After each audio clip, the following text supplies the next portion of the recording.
Well, Peter, thank you so much for being here today. I'm really, really excited to talk to you. So we were just talking a little bit about kind of a new program that you've started and what you're doing right now. So tell me a little bit about what you're teaching and what you're doing at this moment. There is a whole new way to rise in the beauty industry. LEAD, Rolf's Global Institute, powered by L'Oreal Professional Products Division, is the world's first college degree program for beauty professionals. LEAD is higher education designed to expand your opportunities and open doors to greater success. Create a future with more financial freedom, more autonomy, more possibilities, and more impact. LEAD also provides scholarship opportunities to eligible students worldwide. It's more than a degree, it's a movement. This is where the future of beauty is headed. Be part of it. For more information, please visit leadinstitute.degree.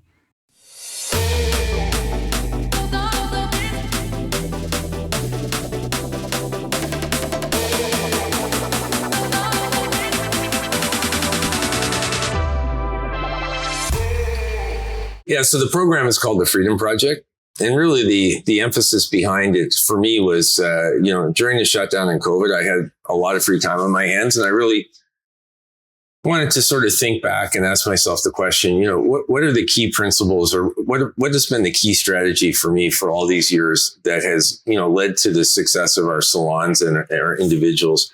And so I came up with this project called the Freedom Project. It was really about teaching people how to get free of the limiting beliefs they have in their head that hold them back, and then how to apply that energy and that enthusiasm to growing their income and ultimately to building wealth. Because I think, we all want to start well in life, but I think it's important that we finish well as well. And I know throughout my career in the industry, that hasn't always been true for a lot of salon owners or a lot of salon professionals.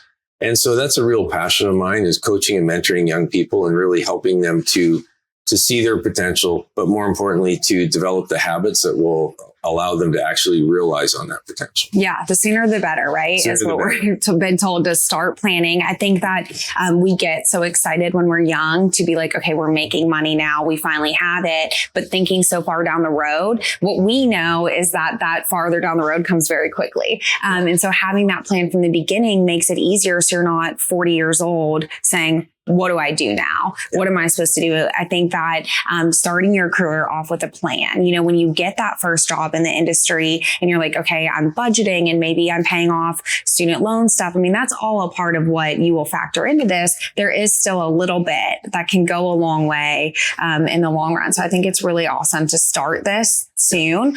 So where can people find this? Where can people be connected with? Yeah, so if they go onto our website, summitsalon.com, and they just look under trainings or programs, they will see the banner for the Freedom Project, and it will list all of the events that we're at. Okay. Yeah. Awesome. So I know we're going to be in Charlotte in the back half of the year, as well as in Tampa, Florida. And then the schedule for 2023 isn't quite out yet. Right? Okay. Well, awesome. We'll definitely check that out. Now I want to kind of talk about you a little bit in your career in the industry. So what was your first initial exposure to the beauty industry? What was the first moment that you came in and you're like, okay, I'm a part of this now? Yeah. So when I was in college, in graduate school, actually, I was a partner in a student consulting firm when I was like 22 years old. And I did some work for the local Redken distributor in our market. And so he introduced me to a barber who had started to open up, back in those days, this was in the early 80s, men's and women's unisex hair salons. Okay. But he was struggling on the operational side of it. So when I came out of college, I accepted a position with him to help him grow his business. And then, so then I started opening my own salons. And 7 years later, I bought that company from him. And so 7 years, you were like 29 when you first purchased? Wow. So I was 29 at that point, and then 36 years old when I bought the rest of the business. Wow. Yeah. I mean, that's young. That's a young start. I was very young. Yeah. At the time. What was it like coming into the industry? Do you remember being like, these are my people? These are like, what was it like at that time for you? I'm a very analytical thinker, and my background is in finance. So it was a rude awakening. Yeah, I was like normal person coming into the industry. I was like, everybody told me 1 + 1 always equals 2. Yeah. I realized that that's when you put emotion and passion into it, it's not always the case. So What I did that really connected me with people is I thought, how can I make a difference in this industry? And actually, the moment happened for me in Anaheim, California in 1985. And I remember it like yesterday. I was at a conference there, and Zig Ziglar was the keynote speaker. Wow. And he kept saying, you can have anything in life you want if you just help enough other people get what they want. And he said it over and over and over again. And all of a sudden, there was a moment, I can still see him on that stage, where I went, oh my gosh. This will be for me, the passion project is I'm not going to teach people how to cut hair or color hair because I don't know how to do it. But what I can do is teach young people habits that will ultimately lead them to more success. And so that became my passion, is just corralling the young people in our company, sitting down with them and saying, where are you? Where is it you want to go? And then how can I help you to get there? And so we really built a culture in our company, which is primarily focused on growing people. Mm-hmm. And cutting and coloring hair is really just the metaphor. And, so that's always been a passion of mine, and why I love this industry and the people in it, and why I'm sitting here today, really. Yeah. I mean, it's taken you everywhere. You obviously have had a lot of success in the industry doing that. So it is exactly what he said. The success came from helping others, which I think is awesome. You can say that worked and you did it. What kind of walk through what your career path has been? I know you've done different things with the company, but I know like meeting with people and growing salons, specifically kind of what has this path looked like? What different roles have you had throughout your career? Yeah, so up until probably the early 80s, my primary focus was on growing the business back home. And then I made a strategic decision in 1994 or 95. We stopped opening salons because geographically it was going to be challenging for us to do that. And we basically took the concept or the intellectual capital and packaged it up and started going on the road and turning around other companies. And so we started in the distribution business in Toronto and helped a client out there. And then eventually I ended up in the United States working with a chain of salons on the East Coast, which is how I get introduced to L'Oreal or Redken in New York.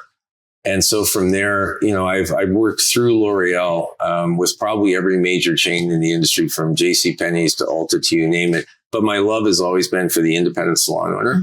So back in 2006, when Michael Cole and Randy started the summit, they approached me about becoming involved in that. So I became involved as a speaker and a trainer in 2006. And then in 2009, I became president of that company. And so that has been, a love of mine for the last, I guess it's been close to 14 years now, is really, putting together a format where we can go out and really make a difference for salon professionals and salon owners in terms of their career and their success. And so that's kind of where my life has been for the last 14 years is, working with Summit, and then also still involved with our business at home. Yeah.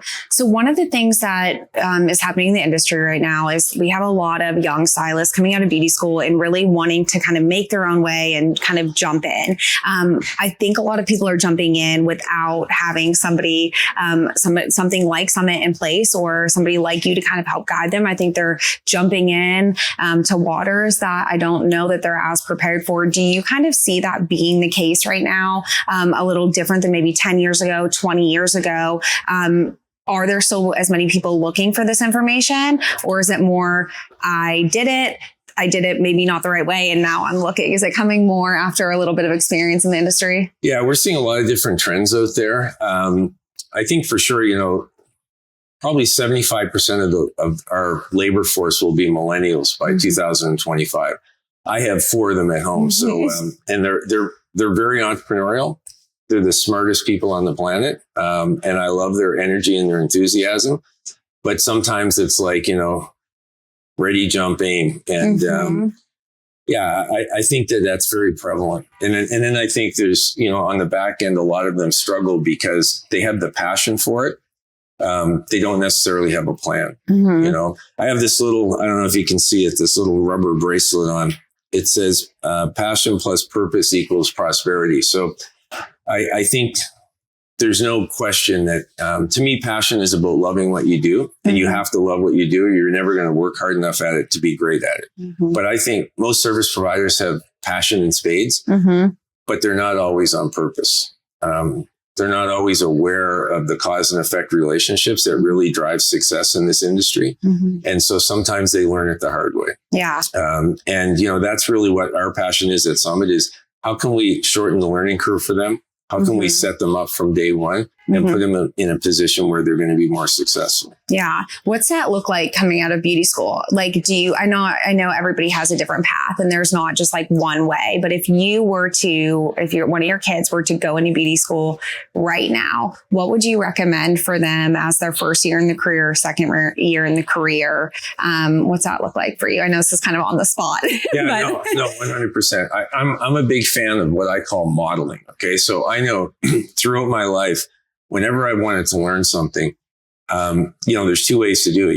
You can stumble around, you can go to classes, you can read, or you can go find somebody, a person who's already achieving what you want to achieve and get them to mentor you. And if they can't do it in person, they can do it through their seminars or their books or whatever. So for a young service provider, what I would say is find a really successful stylist that you believe in and then try and become an apprentice or an associate, get connected to that person, invest some extra time when you get out of school. And what you're there to learn is, yes, the technical side of it, but more so, how does that person communicate with clients? Why is it that they're retaining clients so easily? Because at the end of the day, we're in a relationship business. And, what I say to young people is, look, there's only two metrics that make up your success. One is how many guests sit in your chair, and the other is how much money they spend. And that's the reality of our business. And so there are people out there who do a lot of guests, don't charge a lot. They work really hard. There are some people out there who don't do as many guests and can charge a lot, and they're working really smart. So you have to decide what side of that equation you want to be on, because there's a different skill set. And then you need to go and pursue that and find mentors and people who can teach you it. So if you can get into a salon that has that kind of culture where they are mentoring young service providers, I think that's a very, very best thing that you can do. Yeah. And then at some point in the future, if you really want to do your own thing, you're going to be much better prepared to be successful at it. When you say kind of going on to do your own thing, I think what that looks like for a lot of young stylists is that looks like making my own schedule, wearing what I want to wear, coming in. And that's the thing that in the beauty school that we're navigating right now. We're trying to figure that out. I think everything that you're saying, I think to be true. And I think it's absolutely right. And I think that there's a lot of people that will find people on the internet and they'll be like, okay, I want to be like this person, but maybe they can't go work with them directly. I think the most important thing is working with them directly. I think, like you said, finding a mentor and being there through this is how I set up. This is how late I'm here. You've got to see the real picture. It can't just be what's on social media, because what's on social media, as we all know, is the pretty, the happy, the fun, but what you don't always see is the hard work that's going behind it. 100%. So I really like that sentiment of like going into hands-on, be with somebody. What advice do you have for somebody that maybe is in that position right now and they are feeling a little stuck? Maybe they feel like they've been there a little too long. Is it to kind of find motivation to keep going? At what point is it like, okay, I need to break out? I've been following somebody, I've been working under somebody for an amount of time that I feel like is enough. How do you think somebody can kind of get through those moments? I think that's a feeling that a lot of people have. Yeah. So I think we all have those feelings at different stages in our life. And I really see it, you need to do some self-reflection and say, okay, how's the story going to end? Like, in other words, this is where I am, but where is it I want to be in the future? And then if the path you're on is not going to get you to that place, then you need to make a decision and choose another path. But I think to choose another path for the sake of choosing another path, it could be possible that the path you're about to choose is actually going to take you further away from where you want to be than you think it is. Right. So I'm a big advocate of trying to put your mind in the future and saying, what do I want my career or my life to look like? And then am I on the path that's going to get me there? And if not, then maybe you have to make a different decision. But I think it's very clear, very important to understand what the outcome is you're looking for, because it's that old adage of be careful what you wish for. So yes, for example, I'm working in a salon. I'm working with somebody. maybe it's time for a change. Well, but maybe that change could be an opportunity to become part of the ownership or leadership team in that salon versus going out on my own. Which of those two is going to be better for me in the long run? I think that requires some thought and reflection, because there are pros and cons to both. So, when I go out on my own, yes, I have the independence, but I also have the responsibility. And at the end of the day, there is no passive income stream there. So if I'm not working, I'm not earning. Right. If I become part of a leadership team in my salon and eventually someday could go on to be an owner or a shareholder, there is a potential passive income stream there that in the long run makes my life easier. So there are pros and cons to both. And I think young people, sometimes they don't spend enough time thinking about not just the present, but what is going to be in their best interest in the long term. Right? Yeah. Are you having these conversations with salon owners about changing mindset of bringing people on in leadership and ownership? Is that something that you're seeing salon owners across the country kind of being more open to, or are they coming to you like, I can't figure it out. Why is everyone leaving? And you're like, here's what, like, it's time for you to start thinking different. So here's what's interesting is I started selling equity to service providers in my company in 1989. So I have been on this model for literally my entire career. So how did you, like, what made you do that? Like, what was it? Was it that, like, I want to keep them, so I'm going to give... It was understanding very simply. I believe one of my core values is servant leadership. I believe I'm the least important person in my company. They're the most important because they actually produce the revenue. And so whenever I found somebody in my company that I believe, had the heart and the mind to be part of a leadership team, I've invited them to become owners at some level. Because number one, I knew if they're truly leaders, at some point they're going to leave. And I would rather have them working with me than working against me. And so I've been a believer in that my whole life. It's made my life easier because I don't have to be there. And the company still runs very effectively because we built a culture around a core set of values that we all believe in. I think it's so smart that you did that. And I think it's really crazy that so long ago you did that, because I think that is something that right now is so important. I think that there, and not in like such a negative way, but there is a lot of ego in this industry, right? And I think that, getting that in check a little bit, like I said, with salon owners, they want it to be theirs. They want to put their name on the building. They want it to be about them and all of that stuff. And I think I'll say that definitely 20 years ago, that was way more common maybe than it is now. But what does that conversation look like? Do you have resistance when you're telling them like, hey, here's what I think you need to do? Or are they pretty much like, I'm desperate at this point to keep my company afloat? Just tell me the secret. So the conversation has shifted. So prior to COVID, we have an exit strategy that we teach. So we actually build exit strategies for salon owners. But I would say that for every 10 conversations, we were executing one strategy prior to COVID. Now, for every 10 conversations, we're doing 9 exit strategies. So in other words, I think what COVID did is it woke up a lot of the salon owners and made them realize how vulnerable they are. And now they're coming back to us and going, whoa, we should have taken your advice 3 years ago, but now we're ready to do that. And so we've never been so inundated with salon owners who are saying, look, it's time. I want to get people involved. I want to take some of the stress and the pressure off of myself. And I want to try to set this salon up for long-term success. Yeah. So the conversation is really exciting though. Yeah. I mean, I think it's for me, I'm like, this is the best case scenario for, I'm definitely an advocate for students and I love this idea. And I hope that in, a couple of years, we're talking about it and we're like, wow, there's owners, there's equity. Like, I think that these conversations are normal in other industries. I think it's maybe not for you, or I'm sure there's a lot of other people that have gotten this idea or listened to when you said to do that. But I'm really excited about that. Do you have a plan set if people are like, okay, you know what? I'm a salon owner. I'm interested in this. I need to know how do you give away equity? You know what I mean? Or how does that, do you have that all set up in Summit? Yeah, 100%. So what we do is we start with a business valuation. So we actually do a valuation of your business to tell you what we think it's worth. Then what we do is we'll sit with you and we'll talk about operationally, what would this look like? Who are the people in your salon company that you feel have earned the right to be a part of this? And then we build the math because it has to be affordable to the service provider.